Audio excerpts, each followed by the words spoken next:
All right, I was going to do a video about this, about the Long Island Railroad announcing schedule changes starting May 23rd. And there were rumors going around that they were going to restore the full peak service and the M3s were going to come back, but I don't think that's going to be happening instead. Now, the Pix 11 had, of course, Channel 12 had no story on this. This is May 23rd, so not this Monday, but next Monday, I believe, is when these changes are going to take place.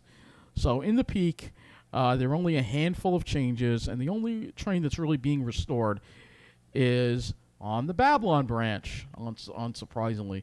The 6:07 p.m. from Atlantic Terminal to Babylon has been restored, and they do have a new train that's only going to run between Jamaica and Atlantic Terminal.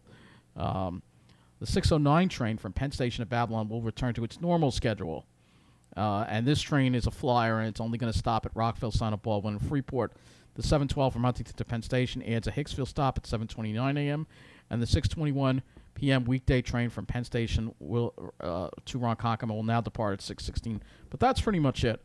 Other than that, there are significant changes to the weekend, and I'm hoping this means we're not going to see any more weekend service shutdowns, because I have a video that I'm working on to show you what it's doing to Outtown while the South Shore just continues to, literally everybody's going there. So it says weekend service to Penn Station and Huntington will operate hourly. And this is because they're going to be doing a lot of single tracking on the main line, and Port Jefferson every 2 hours. Midday, weekday, Ronkonkoma trains. All right, that's, let's get to the other one. All right, they do have a new off-peak train, though. Another off-peak shuttle between Atlantic Terminal and Jamaica. 11:21 a.m. from Farmingdale to Penn Station will not operate.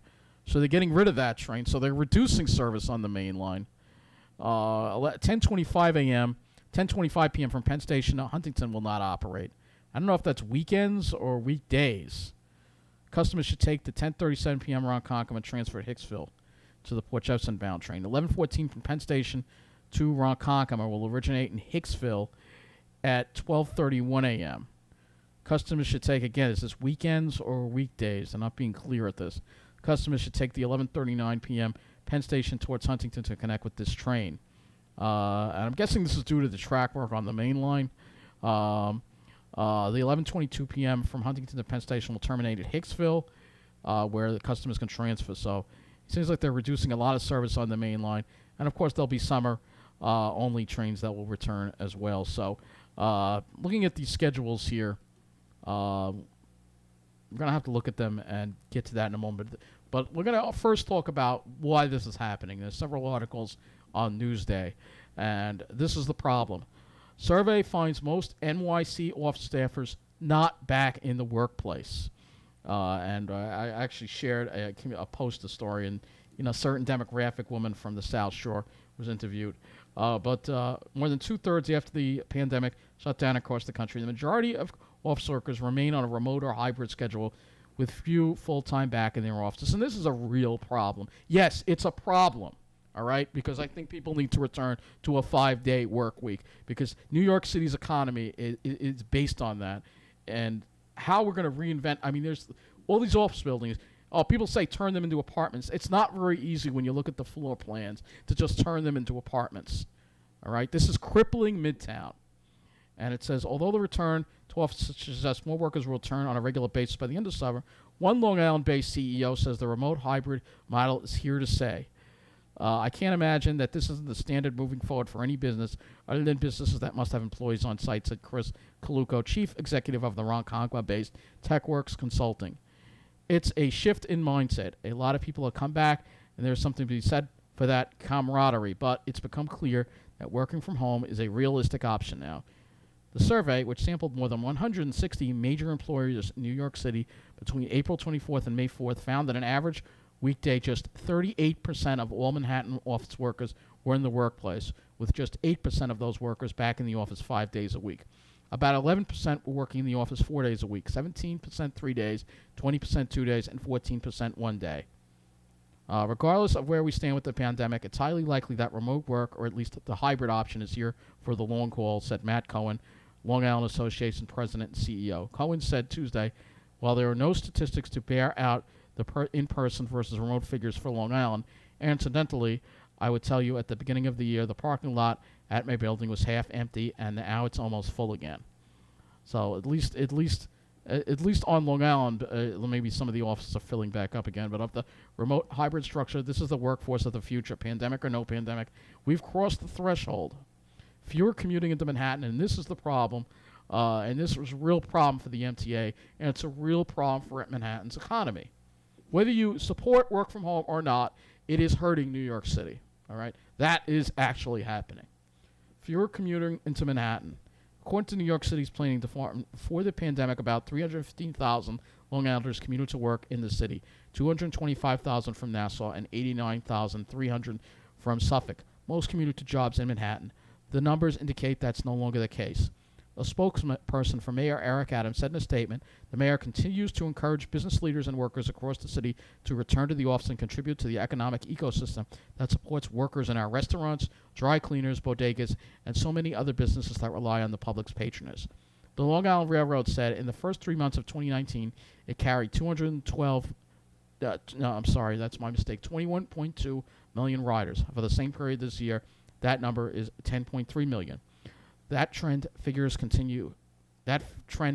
continue according to the Return to Office survey, which found 28% of all Manhattan workers are working fully remote, although about 49% were expected to be in the office on an average weekday by September.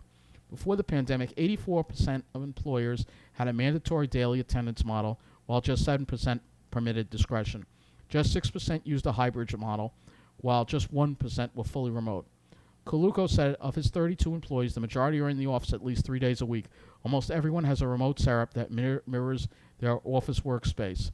He believes Long Islanders have more eager to return to the offices of their Long Island-based companies than return to the companies based in New York City. And they're going to probably, I don't know if they're going to talk about the crime in this article, but I think that, I definitely think the Long Island angle is a little different than what's going on in Manhattan with the travel and all that goes along with that. I think from what I've seen, the vast majority of clients on the island are functioning mostly as they did before COVID. But I think now the flexibility is there with the idea of the remote hybrid scenario is a real option. So there's another article here, and we're going to talk about this. Rise on crime on the LIRR could be scaring off some riders, LIRR said. So these are all factors into probably why we don't have the full rush hour restoration of service. Major crimes on the LIRR, which increased 7% in 2021 compared with 2020, are up 71% the first 3 months of the year compared to the same period last year. MTA officials say they are taking new measures to address the rise in crime on the Long Island Railroad that the agency's leader could be deterring some commuters from returning to the system. With major crimes having increased 7% in 2021 compared to 2020 and being up 71% for the first 3 months of this year compared with the same period last year, Metropolitan Transportation Authorities have ordered increased MTA police patrols on trains and in stations in Nassau and Suffolk counties. The MTA has also assigned a police emergency service and a K-9 unit to Long Island. Now, this is long overdue. They knew about this last year. They knew about it in 2020. Me and the people from Passengers United, my colleagues spoke about this, but it took them too long to respond. MTA Chairman and CEO Janet LIRR said the authority will look at putting extra measures in place where additional crime is taking place. MTA Chairman and CEO Janet LIRR said the authority will take a look at putting extra measures in place at locations where additional crime is happening. So the mass shooting aboard a Brooklyn subway train on April 12th brought a heightened focus to the issue of safety on the transit system. But LIRR noted that, as horrific as that was, it was only one of many high-profile and some lower-profile crimes that have our customers feeling unsafe these days or just uncomfortable in the systems. The trends are worrisome.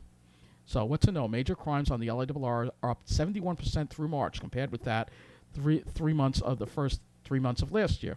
LIRR crimes were also up 7% in 2021 compared with 2020. The rise in crime has coincided with an increase in ridership from the pandemic-related lows of 2020, acknowledging riders' increasing unease over the crime. The MTA has ordered more police patrols of trains and stations on Long Island with a focus on areas of particular concern, including Babylon, Mineola, and Hicksville.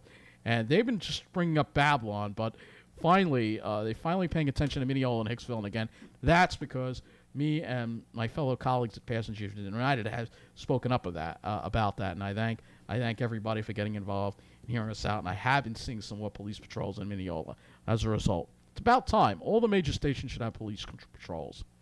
MTA chairman and CEO Janet LIRR has suggested that concerns about crime may be deterring some commuters from returning to the system. After steadily increasing throughout most of 2021, ridership has stalled at just over 50%, well below MTA's projections. And this is a big problem for the MTA. As I said before, a lot of it has to do with, again, this work-from-home crap. That I'm going to call it work-from-home crap, all right? MTA police, I'm going to call it that, all right? That's my opinion. I have a right to it. MTA police statistics confirm that crime already has been on the rise throughout the system, including on the LIRR.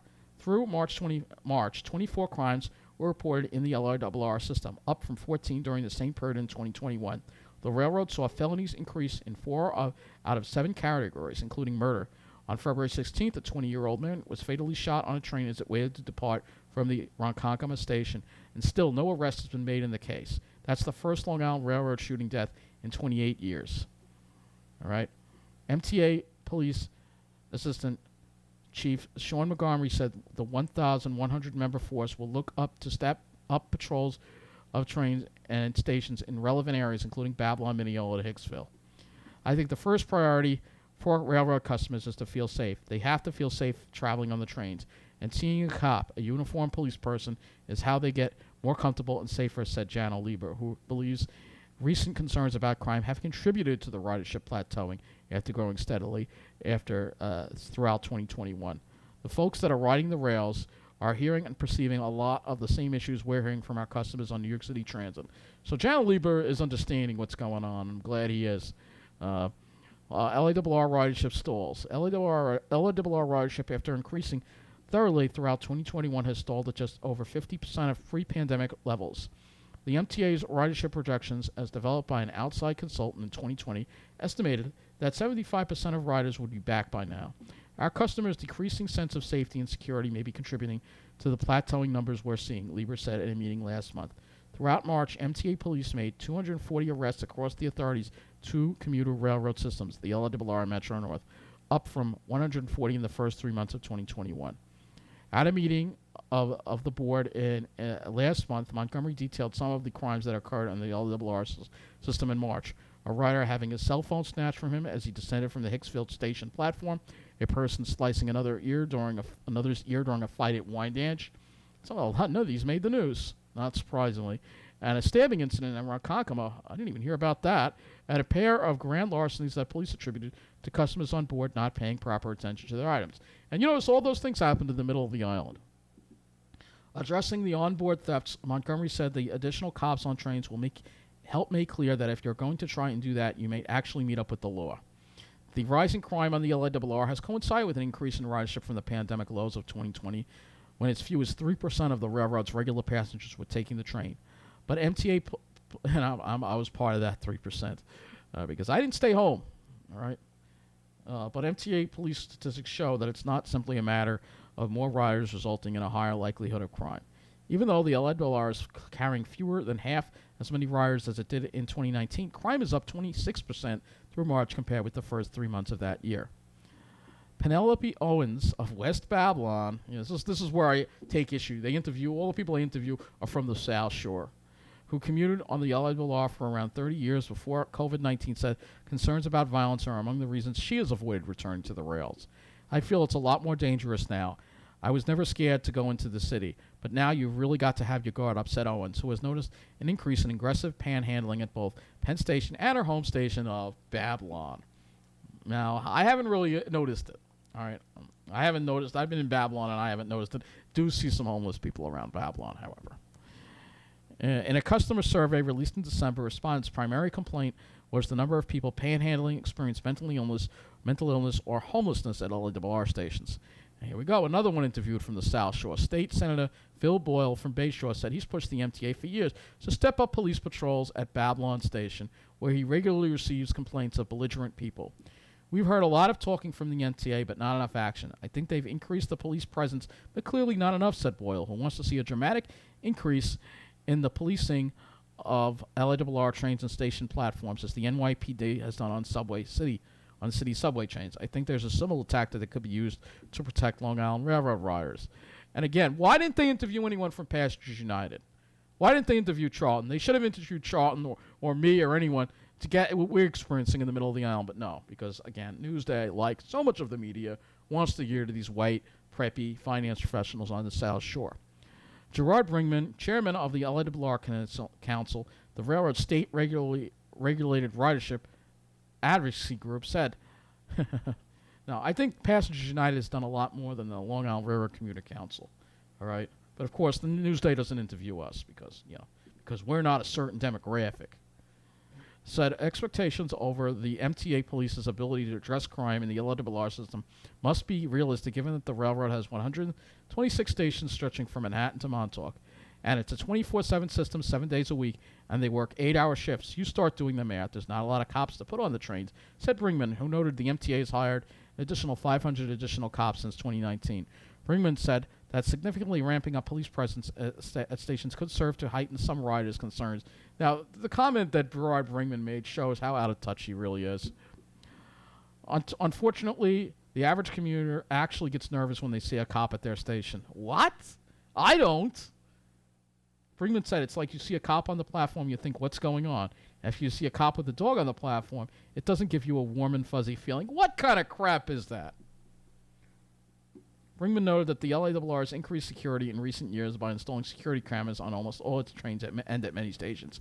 I feel safer when the police are there, all right? That's what they should be doing. They should be patrolling. All right, next article that we're going to read is about Suffolk County transportation. All right, and these are all transit stories that have been forgotten, but we're going to talk about this too.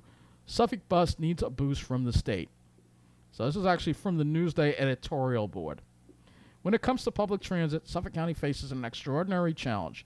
With thousands of commuters working in the 5 boroughs, the county is clearly part of the New York City metropolitan service area, and residents need mass transit options to commute, within Long Island as well as off. But much of the county is sprawling, with little density of business, jobs, and services and residents. And again, the pandemic has helped fuel sprawl, which is absolutely the wrong thing we should be doing on a planet that cannot, or that is already struggling to handle the amount of people that are living on it. And the people that are living on it, particularly in our area, are now growing their ecological footprints instead of reducing them. All right, so getting back to the article, the result is a bus system that's expensive to run and has difficulty meeting the residents' needs.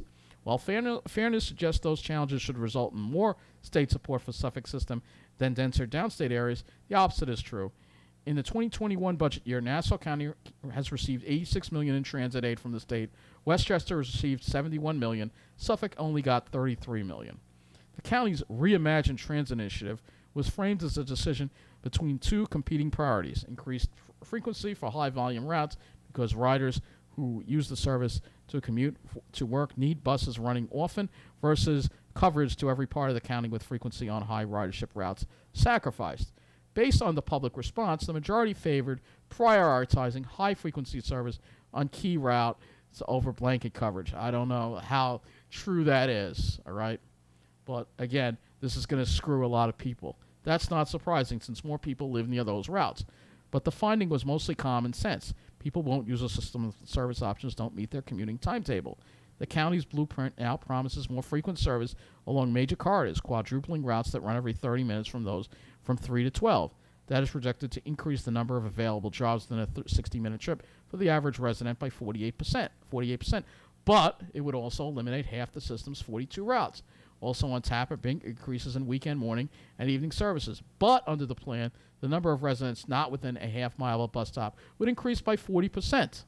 And we all know who the people being stranded are: North Shore, middle of the island, while the South Shore gets the benefits of this.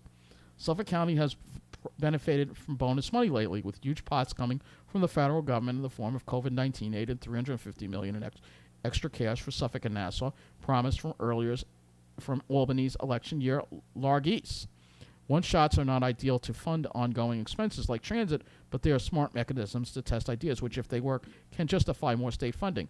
Suffolk Bus has an on-demand pilot service in Southampton, which the county intends to make permanent, and is planning to start another on-demand zone in East Hampton, Amagansett, and Montauk. Again, all on the South Shore. Why aren't any on the North Shore? Why aren't any in the middle of the island? But many more Suffolk residents need better access to transportation. An on-demand pilot program for people living more than a certain distance from a bus stop that use ride shares, cabs, or county vans ought to be established. This could help alleviate the labor shortage on Long Island. If these services are highly used, utilize the state ought to see the utility and be willing to help. And if they aren't, then they won't cost that much anyway. And these on-demand services could be used to replace some of the routes that Suffolk County is eliminating. But instead, they're just leaving people completely stranded. And they're going to have to get ripped off by taxis, Ubers, and Lyft, especially people in the middle of the island. Again, middle of the island and the North Shore, always getting it. But these are some articles I copied from Newsday in the past week here.